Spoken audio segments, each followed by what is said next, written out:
In this video, I'm going to share to you on how you can use the header and footer in Google Docs. So let's get started. First is you need to open your Google Docs. Okay, so I have prepared this example blank sheet for you. So in order to use the header and footer, we just need to simply look at the ribbon at the top and we can find all these tabs.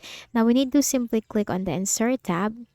And here we need to simply scroll down and we can find headers and footers. So let's go with header first. Okay, so here we can find this blinking cursor. So we just need to type our header.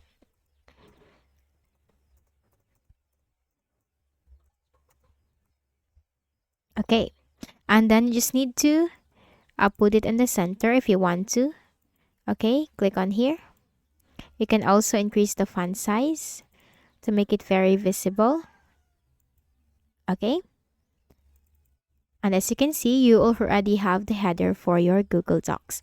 Now, if you're going to put the footer, simply click again on the Insert tab, scroll down, click on Headers and Footers, and this time we need to click on Footer. And then let's just type our footer. Okay, put it on the center, increase the font size, and make it bold. And that's it. Okay, so that's how you can use the header and footer in your Google Docs. So I hope this video helped you. Kindly please do not forget to hit the like button and subscribe to this YouTube channel for more tutorials like this. Thank you for watching.